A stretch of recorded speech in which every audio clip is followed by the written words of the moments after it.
Diun adalah seorang tokoh utama dari novel karya Jin Yong berjudul Lian Cheng Jue, yang di Indonesia menjadi Si Kangkung Pendekar Lugu.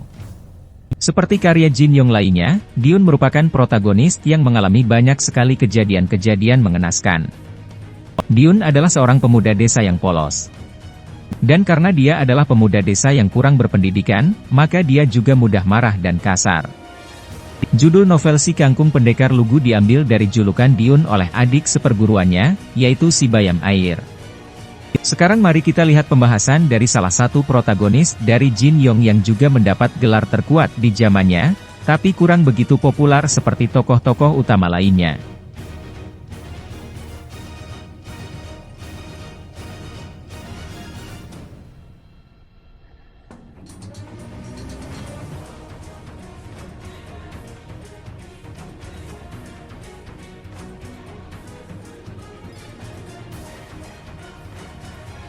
Diun dan adik seperguruannya memiliki hubungan asmara. Saat berlatih ilmu silat bersama, biarpun Diun memiliki ilmu pedang yang lebih baik, tetapi dia sering mengalah. Mereka tinggal bersama dengan guru mereka yang bernama Chi Changfa. Semenjak berangkat ke kota Jiangling, rangkaian tragedi kesialan satu persatu menghampiri dirinya, hampir tidak ada kejadian yang bagus menghampirinya. Boleh dibilang Diun merupakan tokoh utama Jin Yong yang paling sial nasibnya, seolah bintang kegelapan melekat pada dirinya. Suatu waktu dia dijebak dan difitnah serta dikambing hitamkan dalam berbagai tindak kriminal. Diun dimasukkan ke penjara dan disiksa.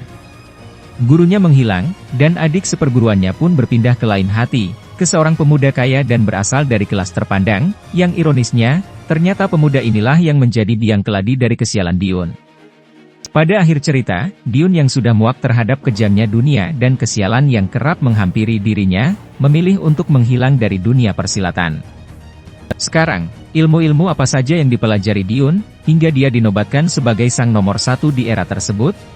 Ilmu-ilmu apa saja yang dikuasai Diun?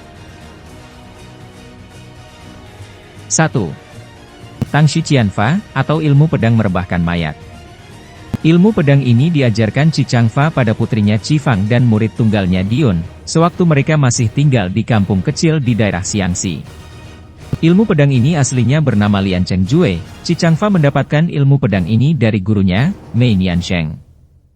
Hanya saja karena Mei Niansheng mencurigai 3 muridnya, termasuk Chi Changfa, Mei Niansheng sengaja menyesatkan ilmu pedang Lian Cheng Jue dengan memberi tambahan gerakan-gerakan tidak penting dalam setiap jurusnya.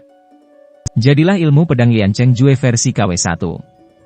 Ketika Chi Changfa mengajarkan Lian Cheng Jue versi KW1 ini pada Chi Fang dan Diun, Chi Changfa sengaja memberikan gerakan modifikasi tambahan. Makin sesatlah ilmu pedang Lian Cheng Jue ini, bisa kita sebut sebagai Lian Cheng Jue versi KW2. Lian Cheng Jue disebut juga Tangshi Qianfa yang berarti ilmu pedang puisi Tang. Mengapa? Karena jurus-jurus Tangshi Qianfa versi aslinya ini menggunakan lantunan puisi karya para pujangga yang hidup pada masa dinasti Tang sebagai dasar jurus-jurusnya. Chi Changfa mengganti nama ilmu pedang puisi Tang menjadi ilmu pedang merebahkan mayat. Lian Cheng Jue KW1 hanya berguna untuk melawan musuh yang lebih lemah, jika lawan punya kemampuan seimbang apalagi lebih kuat, bertarung menggunakan Lian Cheng Jue KW1 hanya mengantar nyawa. Bisa dibayangkan betapa tak bergunanya ilmu pedang merebahkan mayat alias Lian Cheng Jue KW2.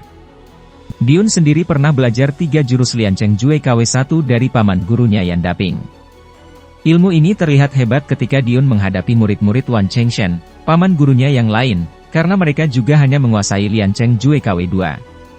Akan tetapi ketika Diun sudah menguasai ilmu sakti bernama Shen Chao Qing, Lian Cheng Jue KW1 jadi terlihat tak berguna di mata Diun. 2. Shen Chao Qing, ilmu pancaran sakti. Ilmu ini adalah ilmu tenaga dalam yang diakini tanpa tanding pada zamannya. Bayangkan saja, dengan menggunakan ilmu ini, Ding Tian berhasil menyelamatkan nyawa Diun yang telah putus napas selama 1 jam akibat gantung diri. Pada saat menjelang ajalnya, Mei Niansheng memberikan kitab Shen Chao Gong pada Ding Tian. Diun sendiri menerima pelajaran Shen Chao Qing dari Ding Tian ketika mereka berdua mendekam dalam penjara. Selain itu juga, Diun pernah berlatih ilmu tenaga dalam golok darah Sui Dao Qing tahap awal. Ilmu tenaga dalam sekte golok darah ini anortodoks dan alirannya terbalik dengan Shen Chao Ching yang ortodoks, sehingga 12 titik darahnya tembus masing-masing 6 titik dengan arah berlawanan hingga titik Du dan titik Ren dan tersambung sempurna. Tanpa keberuntungan ini, walau berlatih hingga 30 tahun pun belum tentu Diun bisa berhasil menguasai Shen Chao Ching hingga sempurna.